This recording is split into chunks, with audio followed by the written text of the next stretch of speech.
Bon matin, chers auditeurs et auditrices. L'heure du matin est encore frais, la rosée du matin est encore là, et même si le soleil s'est levé, on sent la fraîcheur. Les journées printanières rallongissent de presque 4 minutes par jour. Bientôt, nous pourrons marcher à l'aube du jour et tard dans les soirées. Vous êtes à l'écoute de Bernadette Lévesque. Ça fait drôle un peu de faire cette émission ce samedi matin au lieu de mercredi soir. À ce moment ici, je me sens un peu seule au studio. Je manque William et sûrement Épignan.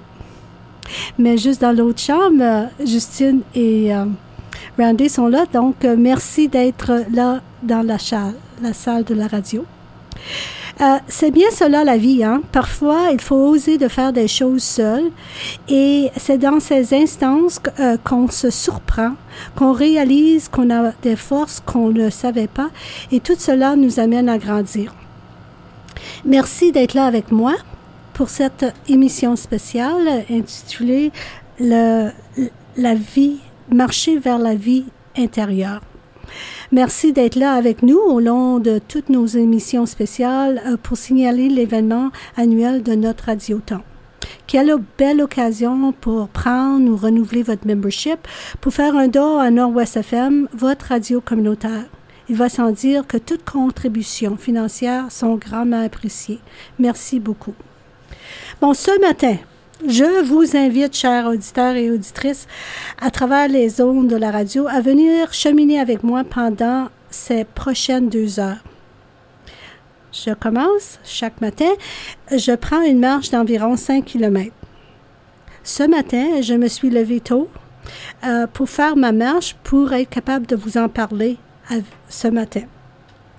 Ce matin, j'ai commencé ma marche à donner à manger à mes 3 chats. Charlie, Sébastien et Timine. Après, je marche autour de mon jardin pour après m'enfiler dans une lignée d'un demi-mille d'épinettes qu'on a plantées là 15 ans. C'est toute beauté. Les épinettes sont environ 10 pieds de haut et sont vertes. Et puis, ces jours ici, tous les bouts des branches sont d'un vert éclatant, à la toucher très douce. Après cela, ma piste de marche se dirige vers l'est, le long d'une cut line entre les 2 champs. Ce matin, le soleil de l'est pénétrait à travers les branches bien feuillées les arbres, les peupliers. Et puis, même, on voit déjà le blé qui est sorti de la terre. C'est toute beauté. Au bout du champ, je tourne vers la direction du nord, sur un chemin de terre des puits d'huile de Long Run. Ce chemin n'a aucun gravier, donc c'est vraiment plaisant de marcher dessus ce chemin-là. Je continue à marcher environ 1 mille dans cette direction, tout en espérant de voir le troupeau de chevreuils. Ils sont toujours là. Peut-être qu'il y aura même un Bambi parmi le troupeau. Une fois au bout de ce chemin, je monte la butte du Gros Canal. Cette piste est herbée, douce à marcher dessus. Une fois que je me rends au chemin de gravier, je me dirige vers la maison. Ce matin, tout en me rendant chez moi, j'ai spoté les 2 chevreuils dans le creek Peavine. De manière nonchalante, avec leurs grandes oreilles dressées hautes, ils sont levés la tête pour me regarder. J'imaginais qu'ils se sont dit, eux aussi, la voilà, on se demande si c'est quoi qu'elle va faire aujourd'hui. J'ai simplement dit aux chevreuils que je connais, bonjour mes amis et je vous souhaite une bonne journée. Les chevreuils ont continué à pâturer sur l'herbe verte près le creek. Voilà ma bonne marche du matin de 40 minutes. Donc, je vous propose une chanson qui s'appelle « Le voyage intérieur » par Marie-Denise Pelletier. Vous venez d'entendre la chanson « Le chemin par les toits ». Merci pour les toits. Donc, dans la première partie, je vous ai présenter un peu la marche que je prends tous les jours. Une marche de nature. Et puis, dans la deuxième partie, je vous ai parlé de comment cette marche-là, c'est plus que physique. Ça devient une pratique spirituelle. Une spiritualité qui s'insère dans une marche vers l'intérieur. Donc, dans cette troisième partie, j'aimerais vous parler un peu de c'est vers quoi où se dirige cette marche intérieure. Étant donné que je suis chrétienne, pour moi, cette marche intérieure, c'est vraiment une rencontre. D'aller à la rencontre de ce personnage, ce Jésus qu'on dit qui est avec nous toujours. Dans son ministère public, prophétique de guérison, Jésus a toujours marché. Il marchait d'un village à l'autre à la rencontre des gens. Il a marché vers son destinée.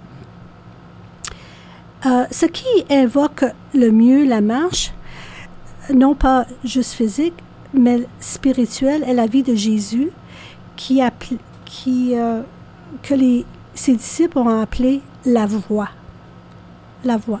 Marcher vers une vie intérieure. Aller à la rencontre du divin en nous-mêmes et qu'on puisse mieux saisir, reconnaître le divin dans l'autre et dans l'ensemble de la création. Pour moi, marcher vers ma vie spirituelle, ma vie intérieure, c'est la fine raison et la mission de tous mes marches quotidiennes. C'est vraiment aller chaque jour cultiver ma vie intérieure par la marche. La marche intérieure, de forme une pratique spirituelle, est entièrement pour moi une quête à le silence, à se retrouver seul, mais savoir que je ne suis jamais vraiment seul, que je suis toujours accompagnée par le divin qui demeure en moi. C'est marcher avec la présence de Dieu sur tous les sentiers de ma vie. Donc, pour moi, marcher est donc un geste d'amour, de rencontre avec Dieu amour, un geste d'espérance, que je ne suis jamais seule, et un geste de paix profonde, et aussi un endroit où je rencontre un élément de joie, de fortifier le centre de mon existence pour que je puisse être davantage moi-même. Comme les paroles de la dernière chanson, Let Way, le chemin, l'amour qui me fait continuer, mon âme qui me fait chanter, la vie qui me pousse à marcher. Toujours. Donc, c'est quoi le but de la marche intérieure? Ben, le but, c'est vraiment l'ultime but de nos vies, c'est vivre dans une rencontre d'amour. D'amour avec Dieu, d'amour avec les autres, d'amour avec la création. Se trouver en unité avec le tout. Donc, la porte de toute bonne spiritualité s'ouvre à l'intérieur de soi-même. Donc, la marche fait ça possible. C'est une pratique qui est disponible à tout le monde, d'aller et marcher, de trouver cette tranquillité et d'adoucir la solitude. Pour que la solitude ne soit pas un ennui d'être seul, mais une place privilégiée où qu'on peut rencontrer, être en rencontre avec Dieu, une rencontre avec soi-même, et même arriver à agrandir son amour pour soi-même, d'être bon pour soi-même. Donc, je vous propose une autre chanson qui s'appelle « Mon chemin » par Martin Giroux. Vous venez d'entendre la chanson Mon chemin par Martin Giroux. Donc, on est toujours dans l'émission Marcher vers sa vie intérieure, ici avec Bernadette Lévesque, émission spéciale dans le cadre de notre événement spécial à la radio, ici, Nord-Ouest FM, de notre Radioton. J'aimerais continuer un peu pour vous parler d'une expérience que j'ai faite. Là, à peu près 5 ans. À peu près 5 ans. Claude et moi, on est allés en France pour aller visiter Anne et François et leurs 2 filles dans un petit village qui habitaient durant leur temps de sabbatique de l'université à Aniane, France, qui est plus au sud, je dirais environ peut-être 150 km de Montpetit. Et puis, c'est un petit village, je dirais peut-être la grosseur de peut-être 2000 personnes, mais c'est toute beauté parce que c'est toutes les anciens bâtiments là, je dirais, c'est des vieilles maisons, des vieilles églises, même les routes sont tellement étroites puis faites avec les pierres. C'est toute beauté. Et puis, le matin, je partais de la maison que Anne et François louaient, et puis j'allais à la petite boulangerie pour aller chercher des baguettes et puis des croissants au chocolat pour notre déjeuner. Et puis, dans le village, je voyais beaucoup sur certains édifices et même sur les maisons, je voyais des coquilles. Des grosses coquilles. Et puis, c'était marqué Compostelle. Et puis, je me disais, oh, c'est quoi ça? Finalement, de retour chez Anne, j'ai demandé à François, j'ai dit, François, j'ai dit, je suis curieuse. J'ai dit, j'ai marché un peu dans la ville d'Aniane, et puis je vois beaucoup de coquilles qui sont comme collés sur les murs, les bâtiments. C'est quoi ça? Lui, il dit, Bernadette, il dit, hey, tu sais pas qu'à Aniane, les pèlerins puis les pèlerines passent ici en chemin vers Saint-Jacques, dans la Compostelle. J'ai dit, voudrais-tu m'en parler davantage? C'est quoi exactement? C'est quoi, là? Il dit, sais-tu, c'est une pratique religieuse, spirituelle, que les gens de partout le monde viennent, puis ils commencent à différentes places, sur un pèlerinage qui commence à différents endroits en la France, et puis qui s'enfile en Espagne pour Saint-Jacques, pour aller jusqu'à la grande cathédrale de Saint-Jacques, où que les dépouilles de Saint-Jacques a été enterrées sous la cathédrale. Et puis, il dit, il y a des centaines, puis même, il dit, il y a des milliers de pèlerins et des pèlerines qui passent ici à Aniane à chaque année pour faire le pèlerinage, la marche. Et puis ça m'a vraiment comme piqué l'intérêt. J'ai dit, mon Dieu, je n'étais pas au courant. Donc, j'ai fait un petit peu de recherche. Et puis, une couple de journées plus tard, j'ai emprunté une bicyclette, et puis j'ai fait la bicyclette à peu près une trentaine de kilomètres dans une autre petite ville, Saint-Guilhem du désert. Et puis encore, je voyais ces coquillages un peu partout. Fait que là, je savais que ce pèlerinage-là passait à Aniane, mais aussi allait à Saint-Guilhem du désert. Donc, j'avais déjà vu le trajet, et puis quand que je revenais en bicyclette, je voyais les pèlerins sur le chemin, puis je me disais, ça c'est vraiment, vraiment neat. Et puis je leur voyais avec leur bâton et un petit sac sur le dos. Donc ça m'a beaucoup intéressée, et au fur et à mesure, ça restait comme dans mon sous-conscience. Et puis, l'année passée, j'ai fait une entrevue avec une artiste du Colombie-Britannique, son nom Véronique Trudel, qui avait une chanson extraordinaire, Prière. C'est une chanson incroyable qu'elle a composée et mis à la musique. Et puis, j'ai dit, ah, où que ça vient, cette chanson-là, à Véronique, cette profondeur d'écrire une chanson prière. Elle dit, ah, ben c'est parce que j'ai marché le Compostelle. J'ai dit, ah, mon Dieu, voudrais-tu en parler? Elle dit, ah, ben ça a été vraiment transformatif, une expérience transformative pour moi. Et puis ça m'a resté. J'ai dit, ah, il va falloir poursuivre une entrevue avec toi. Elle dit, oui, sûrement. Et puis, une autre personne qui est venue à l'idée, c'est mon amie cousine, Laurette Sylvain, qui a marché le Compostelle, je crois, l'année passée, avec son mari. Donc, il y a beaucoup de monde, quand on commence à saisir, à avoir cette idée-là dans l'idée à propos de le Compostelle, on rencontre plein de gens qui ont marché le Compostelle.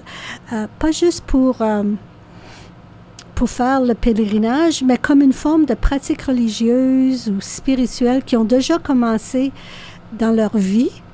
Et puis, il y a à l'étranger, à France, pour faire ce grand pèlerinage-là, cette marche, pour encore, peut-être pour renforcer leur pratique spirituelle, leur pratique religieuse, de marcher vers leur propre vie intérieure où qu'ils puissent faire le silence en eux, rencontrer d'autres gens, se mettre au défi de faire la marche sur une différente piste, une grande piste, des fois assez long.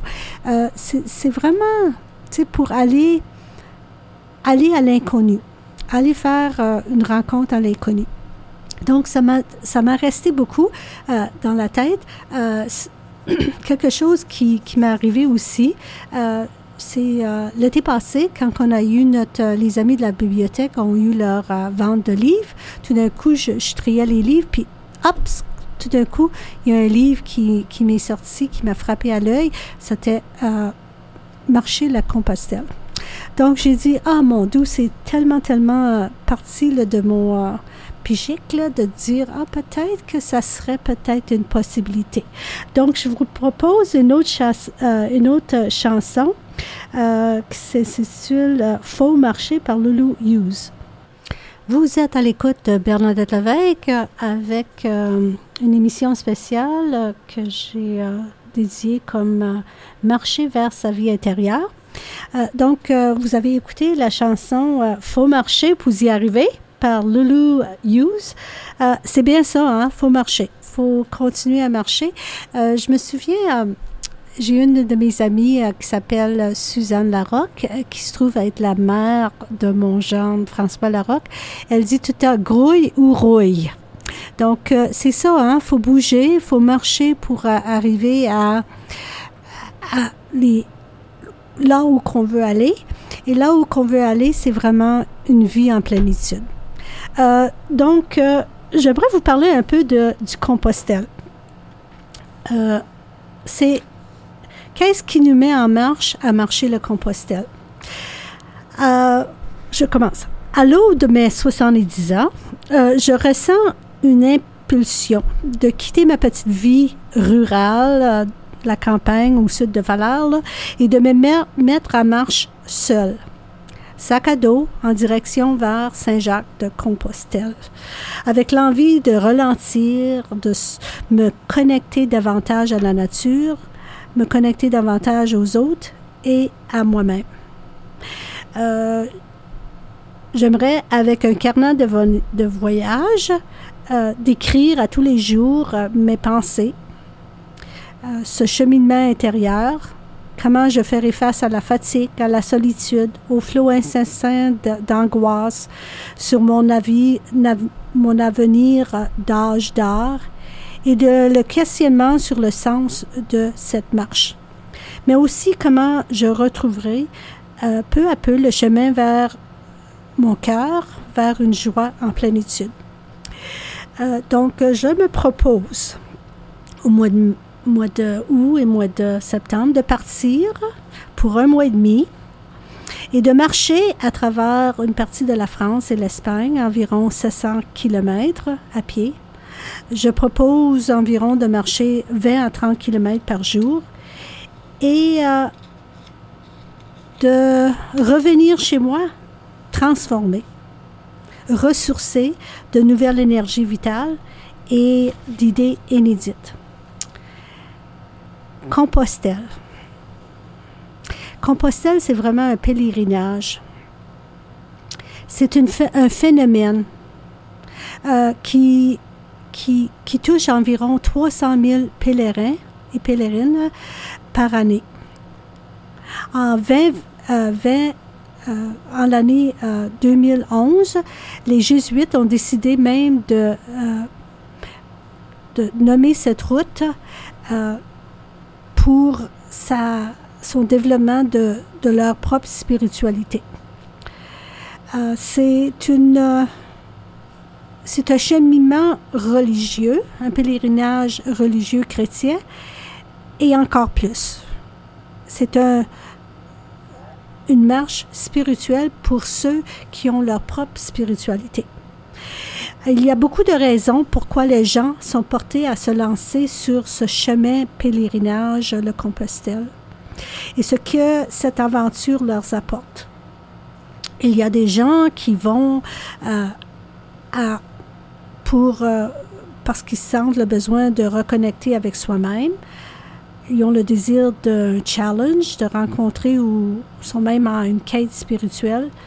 Chaque personne a ses raisons uniques. Mais quelque chose qui nous unit, les pèlerins, c'est qu'il y a quelque chose qui se passe sur ce chemin. Il y a quelque chose forcément qui nous attend. Bien souvent, le désir de partir marcher sur le Compostelle s'enracine dans un questionnement, dans un besoin de trouver des réponses, dans une quête de sens. Puis parfois même, c'est un deuil, une rupture, une épreuve dans nos vies. Pour moi, la raison, c'est vraiment pour me trouver seule, pour encore apprivoiser cette solitude, mais aussi pour rencontrer d'autres pèlerins de divers âges, provenant de divers milieux et aussi de d'autres pays. Le voyage de tous ces pèlerins et pèlerines du Compostelle sont prêts à questionner leurs habitudes et à s'ouvrir à l'inconnu et à la magie de la vie. Dans son ouvrage intitulé « Priez pour nous à Compostelle », Jean-Noël Grouran, il dit qu'il y a 3 voyages qui fait le Compostelle. Celui qu'on fait avant de partir, ça c'est la préparation de son voyage, de sa préparation pour mentalement, mais physiquement aussi, logistiquement, se préparer pour cette marche. Le voyage qu'on fait lors qu'on marche le Compostelle, les personnes être ouvertes à rencontrer les gens, à savoir, vraiment identifier c'est quoi qu'on a vraiment besoin quand on marche. Et aussi le voyage de celui qu'on fait au retour. Comment que ça a l'air une personne transformée par cette marche de 1 mois et demi sur le Compostelle. En préparation pour le chemin de Compostelle, il y a forcément, ça demande de s'habituer au rythme de marcher à chaque jour. Et puis, d'être à l'écoute des mouvances intérieures, et même celles de la nature qui nous entoure, et même être à l'écoute des autres. Écoute n'est pas nécessairement entendre. Je vous explique. Entendre vient toujours de l'extérieur de soi. Écouter monte de soi-même vers ailleurs. Ce que l'on entend, on ne l'écoute pas vraiment. Ce que l'on écoute vraiment, on ne l'entend pas. Entendre révèle de l'entendrement. Il s'agit toujours d'une construction mentale de la perspective directe. J'entends, je peux entendre des bruits, mais je suis à l'écoute de mon cœur, à l'écoute de ma respiration. Il se peut que si on se parle clairement, on peut se dire, est-ce que j'entends vraiment? Mais c'est dans l'écoute qu'on peut saisir nos propres questionnements. Voilà, c'est l'importance de se trouver dans une habitude, une pratique spirituelle, d'être à l'écoute de soi-même. À l'écoute de soi-même dans son propre questionnement, de toutes les choses qui bougent en nous, mais aussi dans la nature, dans les rites saisonniers, de la nature, et aussi à l'écoute des autres. La semaine passée, mercredi passé, on avait comme invité Brian Saint-Louis qui nous parlait de l'empathie radicale. Et l'empathie radicale, c'est exactement ça, être à l'écoute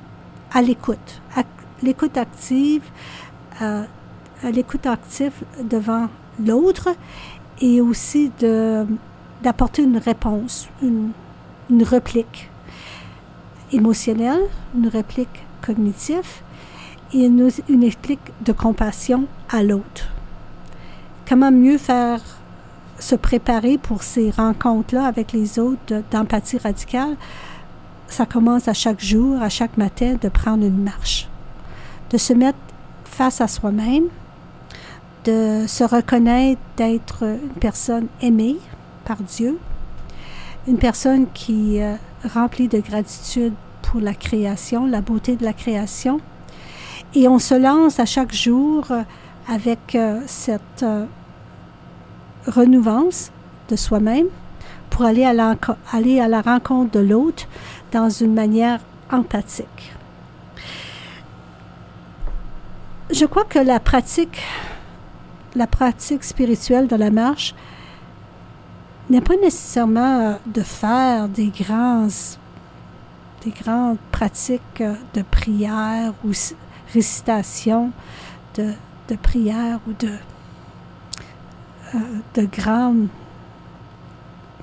grands récits, mais plutôt être à l'écoute de soi-même, à l'écoute de la voix qui veut se faire entendre en soi-même. Si vous adhérez à des prières qui vous donnent un certain confort, oui, certainement, c'est partie de la spiritualité, de la pratique religieuse qui peut être insérée dans la marche. Et s'ouvrir aussi à les prières, peut-être à les éclats spontanés, à voir la beauté de la nature, spécialement maintenant dans le temps du printemps où tout verdit. Le soleil est tellement brillant le matin. Les levées de soleil sont spectaculaires et puis les couchers aussi bien. Ça fait que je vous invite de continuer à peut-être réfléchir, de ajouter une petite marche le matin ou le soir pour arriver à développer une habitude au quotidien de cette marche. Donc, je vous propose une autre chanson pour aller dans la deuxième heure le titre de la chanson, c'est « L'autre chemin » par Joanne Labelle. Bon matin, chers auditeurs et auditrices. On rentre dans la deuxième heure de cette émission spéciale intitulée « Marcher vers sa vie intérieure ». Je tiens à remercier Randy et Justine qui sont derrière le studio et qui font la diffusion en vidéo. Et puis aussi, je remercie toute l'équipe de Nord-Ouest FM Marianne, Gisèle et Antoine et mon équipe qui travaille toujours avec moi pour l'émission Accent Nord-Ouest, Pina et puis William. Merci pour tout et aussi merci pour le bureau de direction qui font un travail extraordinaire à garder l'administration et l'organisation de la radio aller devant. Merci à tous. Donc, on est vraiment en émission spéciale ce matin dans l'événement de notre Radioton. On veut remercier tous ceux et celles qui ont acheté leur membership ou renouvelé leur membership. Merci. Et puis, si vous avez un don à faire à notre radio, merci aussi. Toute contribution sera grandement appréciée. Merci beaucoup. Donc, cette émission, Marcher vers sa vie intérieure, dans la première heure, je vous parlais de l'importance d'avoir une pratique spirituelle. Et la marche, c'est très facile. Tout ce que ça prend, c'est une paire d'espadrilles et puis un bon réveil matin. Je vous suggère d'aller tôt le matin parce que c'est tellement beau. Il y a de la fraîcheur du matin. L'air sent différent le matin que même durant la journée. On voit tellement les choses, le réveil de la nature, de la création. On voit la nature se réveiller. On fait partie de ce réveil. C'est vraiment, vraiment merveilleux. Et puis, juste ça comme tel, d'être dans ce réveil du matin de la création, d'en faire partie, c'est une expérience spirituelle, de se sentir partie de cette grande création qui se réveille à tous les jours et de voir la création se réveiller. C'est spectaculaire. Donc, je vous invite d'en faire une pratique spirituelle, de marcher, d'être à l'écoute de votre cœur, d'être sensible aux émotions qui montent et de vous reconnaître comme aimé dans cette création qui c'est une création bonne, une création qui se dit bonne à tous les êtres vivants. Je vous ai aussi parlé de Compostelle.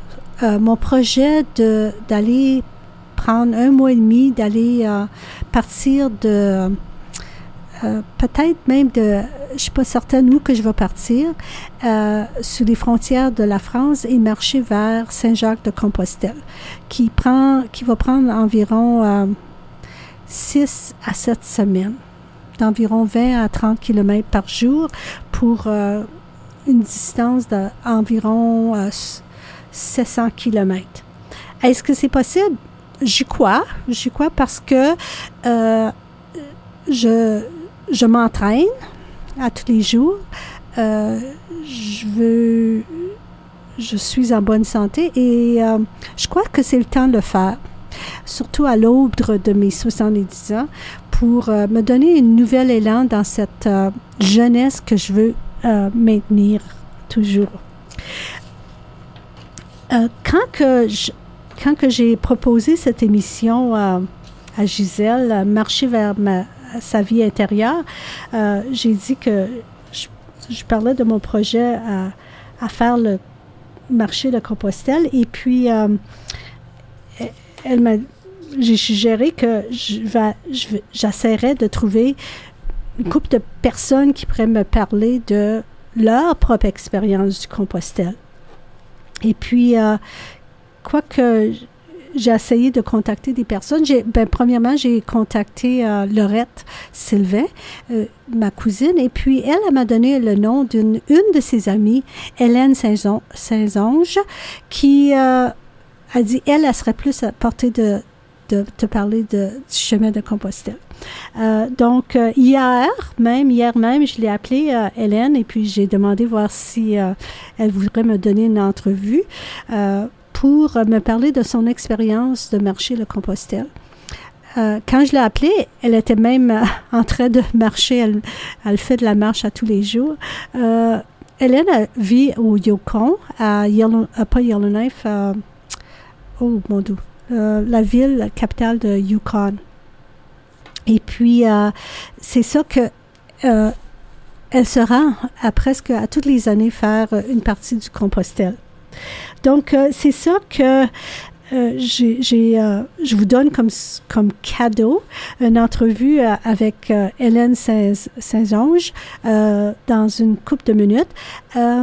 Quelque chose que je voulais vous parler à propos, c'est, étant donné que je suis de la persuasion chrétienne, ma foi chrétienne, on parle souvent du chemin de croix comme une direction, une orientation vis-à-vis rencontrer sa foi, la plénitude de sa foi et en faire sa spiritualité. Donc, pour moi, le chemin de croix, c'est vraiment un chemin de se connaître, ses forces intérieures, et puis de faire que on puisse amener toutes ces forces-là pour le bien-être du monde. Et puis, pour moi, le chemin de croix commence avec une bonne reconnaissance de soi-même, de s'approprier de ses forces, et puis après de s'engager dans le monde, dans sa communauté, pour faire qu'il y ait plus de justice dans le monde. Simplement, plus de justice, plus de paix, plus d'entraide, plus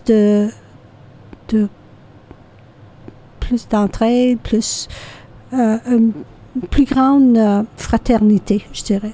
Fraternité, une plus grande solidarité entre les membres de la communauté. Et puis, c'est bien ça la raison de mon travail à la radio, c'est bâtir les liens communautaires. Donc, quoi que je fais à la radio provient de ma spiritualité, ma marche quotidienne, la marche quotidienne que je fais à me bâtir, cultiver ma vie intérieure pour que je suis vraiment, vraiment ancrée dans les forces de mon être pour en faire que je puisse servir la communauté avec une plus grande générosité, à bâtir des liens de solidarité, d'amitié, d'entraide dans cette communauté que j'aime, que je considère comme ma communauté francophone. Voilà, c'est ça que j'aimerais partager avec vous. Pour en faire plus, j'aimerais vous offrir une chanson qui s'appelle « Chemin de croix » par Karine Tessier. Vous venez d'entendre la chanson « Marcher tout seul » par Pierre Flynn. Et puis, je vous remercie d'être de retour. Vous êtes avec Bernadette Lévesque pour une émission spéciale dans le cadre de notre Radioton. L'émission spéciale, ça s'appelle « Marcher vers sa vie intérieure ». Donc, marcher tout seul. La chanson le dit bien, faut arriver à s'habituer de marcher tout seul, d'être capable de, je dirais même, adoucir la solitude, ce sens d'être seul, de devenir ami de soi-même. Je dirais comme Le Petit Prince, le livre Le Petit Prince avec le renard, quand le renard parle avec le Petit Prince, de apprivoiser la solitude. Et la marche quotidienne, cette pratique spirituelle de marcher au quotidien, en fait qu'on devient confortable. On devient confortable et on commence à aimer la solitude. Il y a comme un genre de capacité émotionnelle, une capacité psychique de d'être seul et ne se sentir pas isolé. Incroyable, hein? Se sentir bien dans sa peau.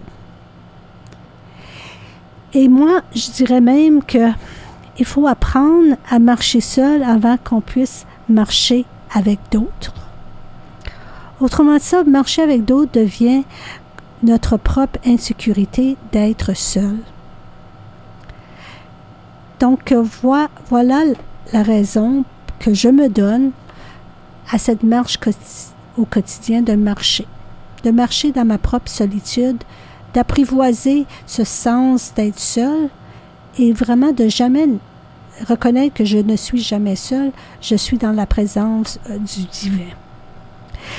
Comme que je vous ai promis, j'ai une entrevue extraordinaire avec Hélène Saint-Onge qui a fait plusieurs fois le Compostelle et qui habite à Whitehorse, Yukon. Et puis, justement, hier après-midi, elle m'a offert cette entrevue parce que elle veut partager cette expérience, cette passion qu'elle a pour la marche. Voici la première partie de son entretien avec elle. Bonjour. Bonjour, Hélène. Comment ça va? Merci d'avoir pris mon appel. Hein. Ça me fait plaisir. Oui. Donc, je te rejoins. Tu demeures à Yukon, hein? Oui, c'est ça. OK. Dans la ville de... Whitehorse. Whitehorse. Et puis, est-ce que tu es à ta retraite, Hélène? Oui, je suis à la retraite. Ça fait déjà, 9 ans que je suis à la retraite. Oh, mon Dieu. Puis tu remplis ton temps avec des belles marches.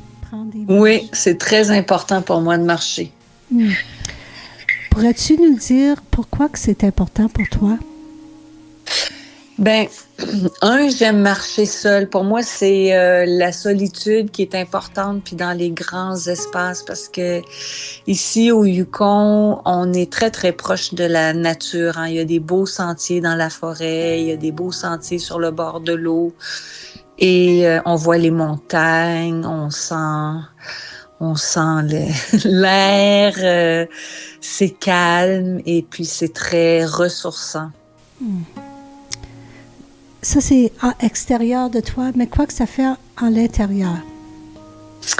Alors, à l'intérieur de moi, c'est un sentiment parce que, comme je disais, j'aime beaucoup marcher seule.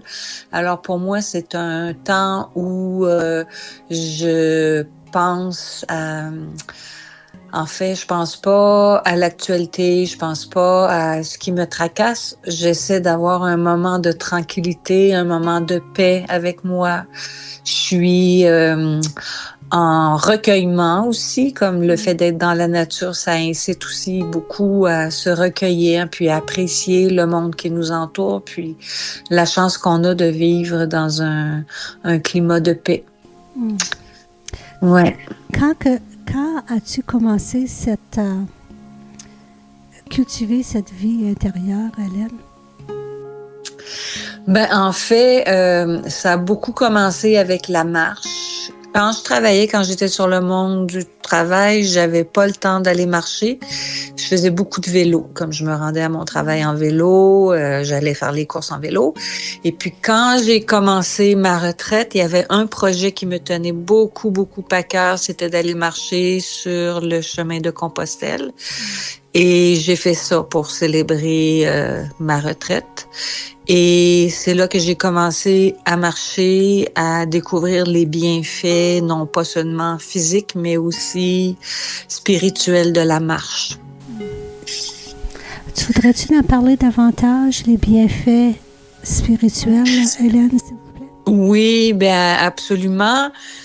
En fait, c'est sûr que là, je vais parler plus de mon expérience sur le chemin parce que ce sont de longues journées de marche. Tu vois, je vais marcher environ 25 km par jour et puis par choix, je marche seule aussi par désir de me retrouver, puis d'être dans un moment de dépouillement de pensée, là, si je peux dire, où je suis juste en harmonie avec ce qui m'entoure. Comme, tu sais, je vais m'arrêter sur le sentier pour observer un oiseau, pour regarder une branche d'un arbre qui me parle. C'est d'être, pour moi, c'est beaucoup ce cheminement intérieur-là, il est beaucoup, beaucoup relié à la nature qui me parle.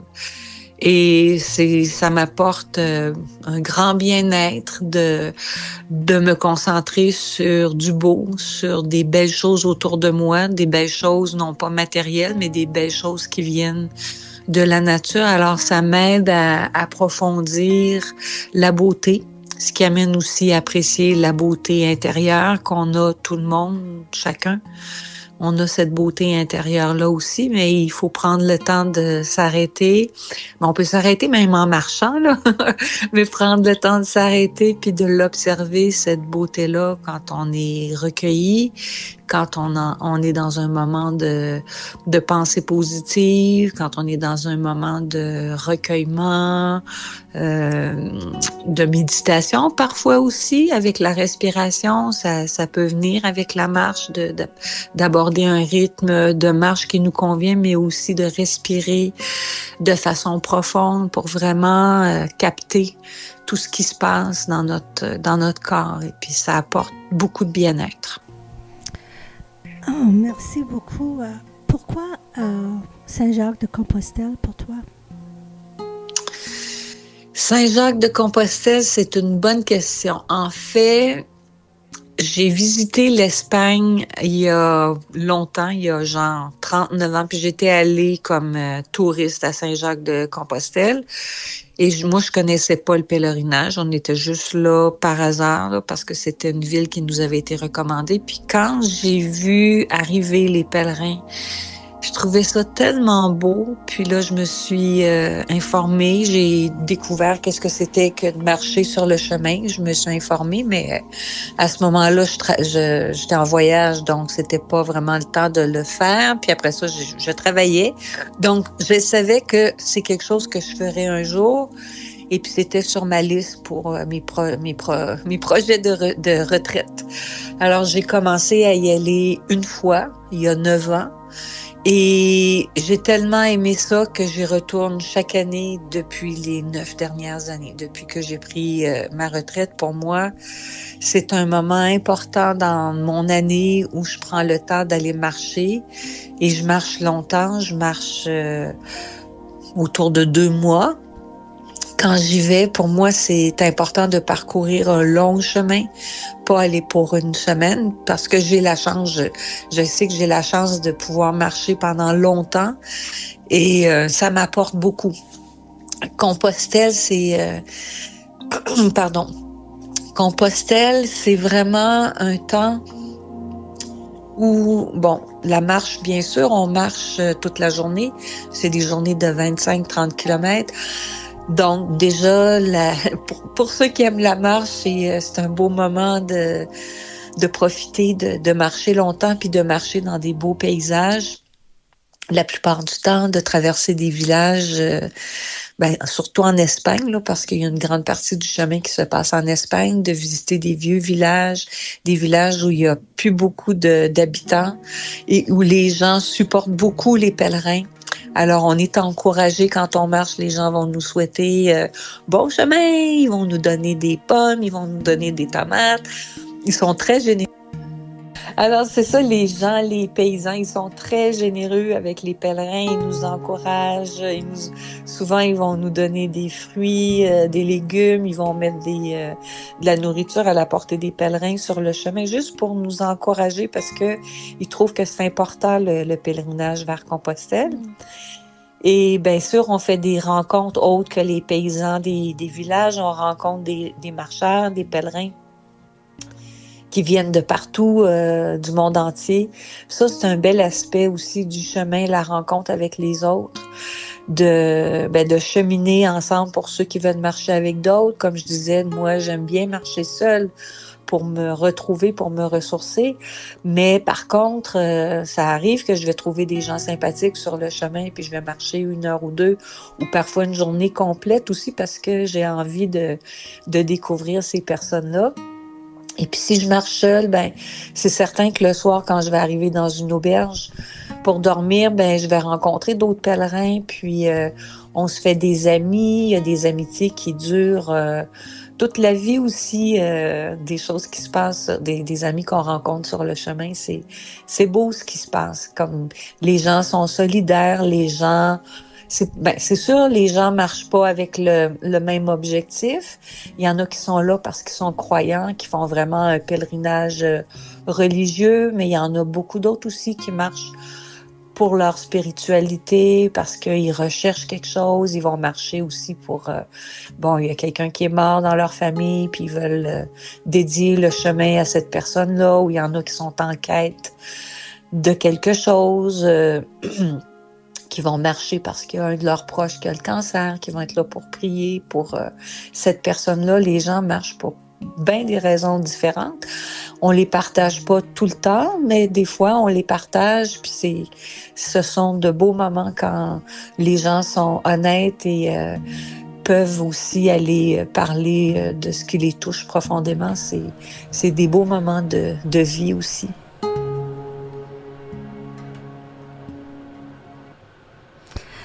Vous venez d'écouter la première partie de l'entretien que j'ai eu hier avec Hélène Saint-Onge. Elle parle de ses raisons pourquoi qu'elle fait et refait le chemin de Compostelle. Pour elle, quoi que j'ai saisi, c'est être dans cet état de gratitude. Face à cette création qui est tellement de beauté, de grande beauté, et puis que dans ça, c'est que elle se ressent belle aussi. C'est que la création vient comme un miroir nous dire ce qui nous sommes. Nous sommes des êtres, des beaux êtres. Nous sommes des êtres bons. Comme la création est bonne, comme la création est belle, d'une beauté inestimable. C'est vraiment ça, hein, que arriver à marcher seul pour découvrir cela, et en même temps marcher pour aller à l'encontre des autres. Donc voici la prochaine chanson, Marcher ensemble par Dan Moissan.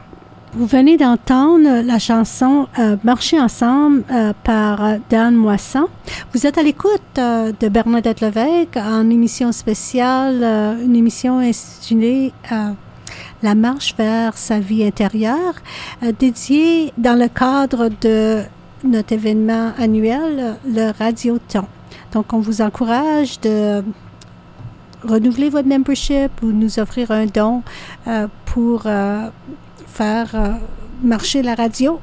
Tous dons seront appréciés. Merci beaucoup. Donc, j'aimerais vous proposer la deuxième partie de l'entretien que j'ai eu avec Hélène Saint-Onge, femme marcheuse de plusieurs années de Whitehorse, Yukon. Et puis, dans cette partie, Hélène va nous parler un peu plus de ces marches qu'a fait plusieurs fois sur le chemin de Compostelle. Un chemin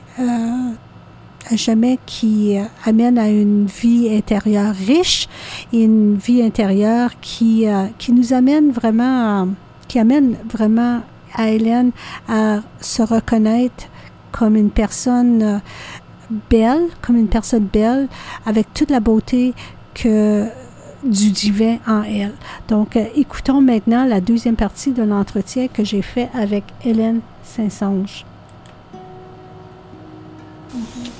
Y a-t-il quelque chose, Hélène, qui fait l'unisson dans toutes les intentions de le Compostelle? Qui fait quoi? Qui fait l'unité. Ben, en fait, ce qui nous relie tous, c'est que on veut arriver à Saint-Jacques-de-Compostelle. C'est ça qui est l'objectif, c'est d'arriver en un morceau. Il y en a qui vont marcher, comme moi, je disais tantôt, j'aime ça, marcher des longues distances comme si j'y vais, surtout parce que je pars du Canada, j'y vais pour au moins 2 mois de marche, là, 1 mois et demi, 2 mois. Alors, les gens veulent arriver. Il y en a qui vont marcher une semaine par année. Ça va leur prendre plusieurs années avant d'arriver. Mais l'objectif d'arriver à Saint-Jacques, c'est que Saint-Jacques, premièrement, c'est une belle ville, puis c'est la ville où il y a la cathédrale de Saint-Jacques. Saint-Jacques, c'est le patron des Espagnols, le patron religieux. Puis Saint-Jacques, c'est un des apôtres de Jésus. Et puis, pour faire un petit clin d'œil historique, c'est que Jacques, comme apôtre, il était allé en Espagne pour évangéliser les Espagnols. Et puis, ça n'a pas bien fonctionné. Il est revenu tout ça avec Jésus. Et puis, finalement, il a été décapité. On lui a coupé la tête. Hérode lui aurait coupé la tête. Et son corps aurait été envoyé sur une barque et aurait été envoyé jusqu'en Espagne. Et son corps a été enterré, tout ça. Puis des années plus tard, des centaines d'années plus tard, ils ont trouvé son corps à l'aide d'une étoile encore, là. C'est très, c'est très catholique tout ça, là. Et puis, ils l'auraient trouvé à cause des étoiles, puis ils auraient appelé cet endroit-là le champ d'étoiles, puis ça veut dire, champ d'étoiles, c'est Compostelle. C'est ça que ça veut dire, Compostelle. Et quand ils ont découvert que c'était les restes du cadavre de Saint-Jacques, ils ont construit une église, puis là, les gens commençaient à se parler, puis à savoir que la dépouille de Saint-Jacques était là. Donc, autant que les gens faisaient des pèlerinages à Rome pour Saint-Pierre, un autre apôtre de Jésus, les gens ont commencé à faire des pèlerinages vers Saint-Jacques-de-Compostelle pour honorer l'apôtre Jacques. Et puis, dans l'Ancien Temps, au Moyen Âge, quand les pèlerins marchaient, et qui se rendaient jusqu'à Saint-Jacques, c'était souvent pour se faire pardonner des péchés. Alors, les gens qui étaient riches, ils envoyaient d'autres personnes à leur place pour faire pardonner leurs péchés. Alors, c'était toute une épopée là, d'aller jusqu'à Saint-Jacques-de-Compostelle. Et puis là, une fois qu'ils étaient rendus à Saint-Jacques, ils allaient jusqu'au Cap Finistère, qui était un point pas loin de l'océan. Puis les gens allaient ramasser un coquillage qu'ils mettaient sur leur sac, sur leur petite besace. Puis là, ils retournaient à pied chez eux. Puis le fait d'avoir la coquille Saint-Jacques, comme la coquille Saint-Jacques qu'on mange au restaurant, ça prouvait qu'ils étaient allés jusqu'à Saint-Jacques-de-Compostelle. Alors maintenant, quand t'es pèlerin, tu mets encore une coquille sur ton sac par... c'est comme une tradition maintenant là, qui revient là, du temps du Moyen Âge. Voilà, un petit peu en gros là, l'histoire de Saint-Jacques-de-Compostelle. Merci pour la belle historique, le survol de ça. Moi, Hélène, je me demande, c'est quoi que ça a été les points hauts et les points bas pour toi? Parce que tu l'as fait plusieurs fois. Est-ce qu'il demeure encore des défis pour toi? Oui, c'est sûr qu'il y a beaucoup plus de points positifs que de points négatifs pour moi. Mais les points positifs, c'est que c'est un défi chaque année de marcher des 800, 1000, 2000 kilomètres. C'est un défi physique que j'aime bien entreprendre. Puis, quand je réussis, je suis très fière de mes accomplissements. Ça, c'est certain. La rencontre avec les autres, c'est un gros point positif aussi pour moi parce que même si j'aime être seule, je suis très sociable, puis j'aime rencontrer les gens, j'aime échanger les gens, puis je me suis fait des bons amis qui sont venus me visiter au Yukon, ou que quand je vais en France, je vais les visiter, on continue à s'écrire, on continue à garder le contact. Puis pour moi, ça, je pense que c'est un des aspects les plus précieux là, de marcher à Compostelle. Puis l'autre point positif, c'est d'apprendre, de continuer à apprendre, que ce soit la langue, que ce soit d'apprendre les coutumes des gens. Parce que j'ai pas juste marché Compostelle en Espagne, mais il y a Compostelle en France aussi qui traverse des beaux villages, qui ont des histoires incroyables. Alors, pour moi, apprendre à propos de l'histoire des gens, des villages, des petites villes, ou même des personnes que je rencontre, c'est bien important pour moi. Fait que ça, ce serait pas mal les points positifs. Puis, c'est sûr que, puisque c'est un défi physique, ben, puis moi, ben, c'est ça, je vieillis aussi, là. Fait que mon corps, il est pas toujours content de marcher des longues distances. Fait que j'ai mal aux genoux, j'ai des ampoules. Tu sais, c'est dur. Des fois, j'ai pas le goût de marcher, mais il faut que je me botte un petit peu le derrière parce que si je suis là, il faut que j'en profite, là. C'est pas le temps de commencer à m'apitoyer sur moi puis dire, ben là, aujourd'hui, je décide que je marche pas parce que ça me tente pas ou que j'ai mal quelque part, là. Tu sais, faut garder la motivation. Mais ceci étant dit, ça m'arrive vraiment pas souvent de dire que, bon, ça me tente pas d'aller marcher sur Compostelle ou même chaque jour ici parce que je continue à m'entraîner à la maison. Mais c'est un plaisir. C'est vraiment plus un plaisir qu'une charge là, de marcher pour moi. Incroyable. Merci beaucoup pour ton témoignage. Je me demande, Hélène, c'est quoi que tu as appris de toi-même à travers tous ces Compostelle, mais ces retours à Compostelle? C'est quoi que tu as appris de toi-même? Oui, ben, tu vois, j'ai appris beaucoup au niveau de ma ténacité, de voir que j'étais capable d'accomplir quelque chose de quand même grand, tu sais, c'est pas rien. Il y a une année, j'ai marché 2000 kilomètres. Ça m'a pris 3 mois. Je suis partie de Paris jusqu'à Compostelle, puis c'était très, très long. C'était 2000 kilomètres. Puis en fait, c'était COVID. Alors, il y avait très, très peu de pèlerins qui marchaient. Puis les auberges y accueillaient, mais il fallait soit un groupe ou comme moi, je marchais toute seule, ben souvent, en fait, presque tout le temps, je me retrouvais toute seule dans les auberges, ce qui fait que je parlais pas à personne. Cette année-là, c'était 2021, quand j'ai marché ce long chemin, j'ai été 39 jours sans parler durant la journée. Là. Tu sais, le soir, j'allais au magasin, oui, je parlais, je demandais mon épicerie, je payais mon épicerie ou je demandais la clé au palais de justice pour avoir une auberge, tout ça, mais je veux dire, j'avais pas d'échange avec personne pendant 39 jours. Puis ça, j'ai appris beaucoup, beaucoup sur moi, que j'étais capable. Tu sais, les gens disent, hein, comment t'as fait, tu parlais pas, ça devait être dur, t'as dû pleurer, nanana.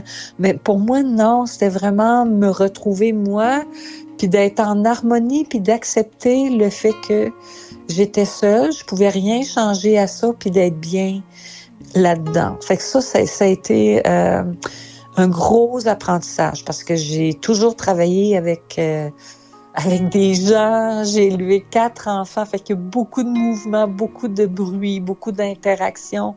Alors, ce 39 jours-là de solitude, en fait, ça a été vraiment une belle expérience positive pour moi. Ça, c'est quelque chose que j'ai appris. Puis au niveau de mon corps, de savoir que mon corps il est capable de marcher pendant de longues journées, pour moi, c'est un beau cadeau. C'est pas quelque chose que je prends pour acquis parce que du jour au lendemain, on sait pas ce qui peut nous arriver. Je peux me blesser, je peux être malade. Fait qu'au jour le jour, c'est quelque chose que j'apprécie puis que je bénis là, le fait d'être capable de marcher et de continuer à pouvoir marcher aussi. Vous venez d'entendre la chanson « Je marcherai » par Karine Tessier. Je vous propose la dernière partie de l'entretien que j'ai fait avec Hélène Saint-Onge de Whitehorse, Yukon, la grande marcheuse à travers plusieurs reprises sur le chemin de Compostelle. Écoutons la dernière partie de son entrevue.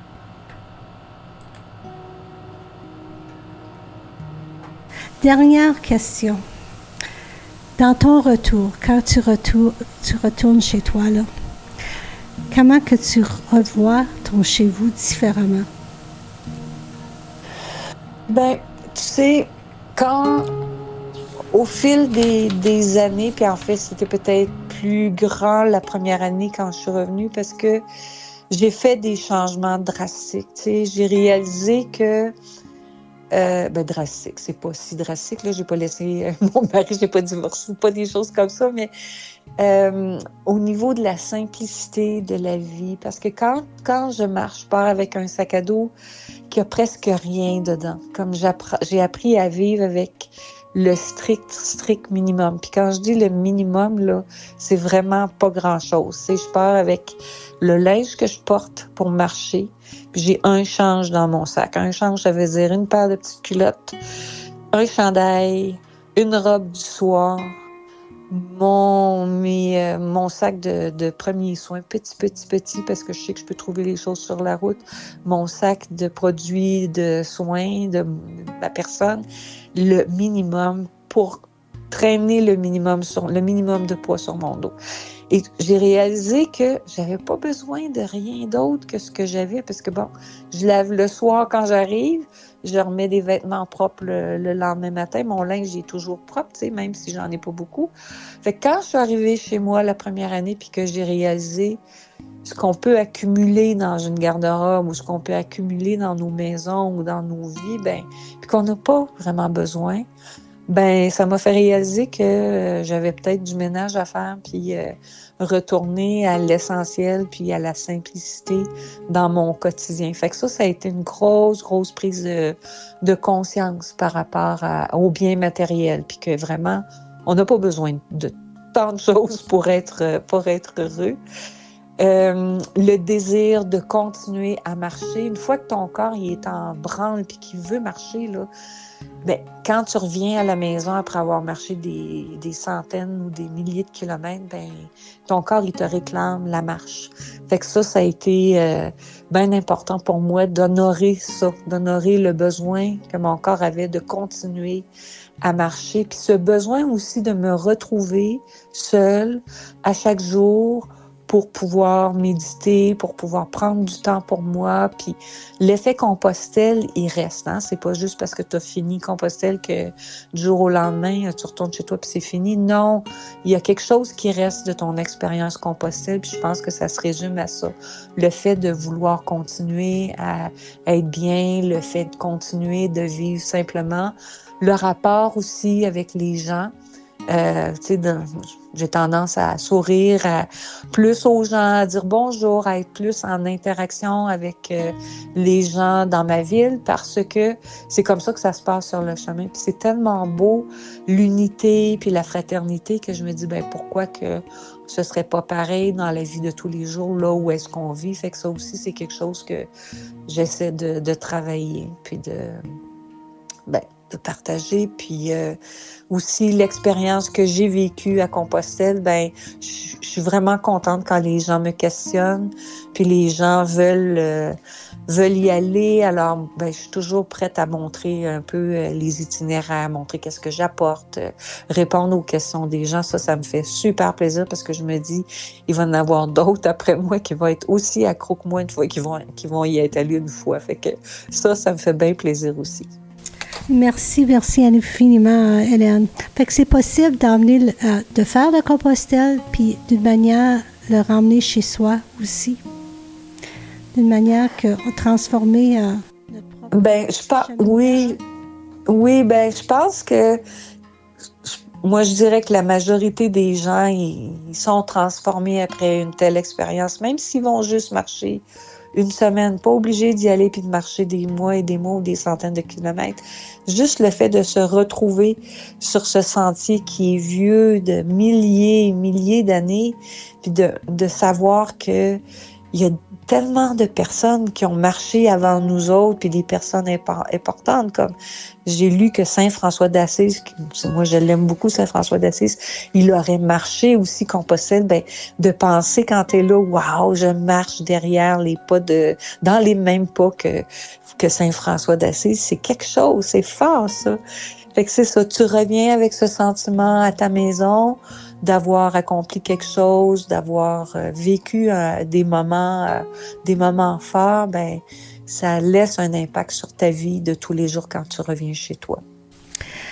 Merci infiniment, et puis pour cet entretien, c'est extraordinaire, et on te met en onde demain matin pour parler de ton expérience. Énormément, une grande gratitude de ma part, Hélène.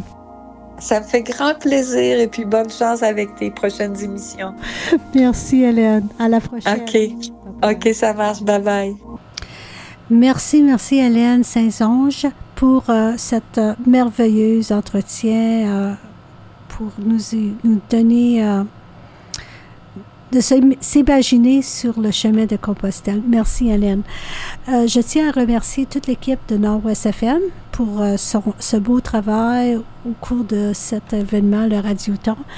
Et on termine avec une dernière chanson qui s'appelle « Le chemin de retour » par René Martel.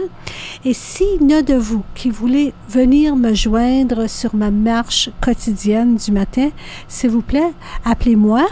Et puis, ça me ferait plaisir de vous accueillir. Donc, voici la dernière chanson, « Le chemin de retour » par René Carmel, qui met fin à cette émission.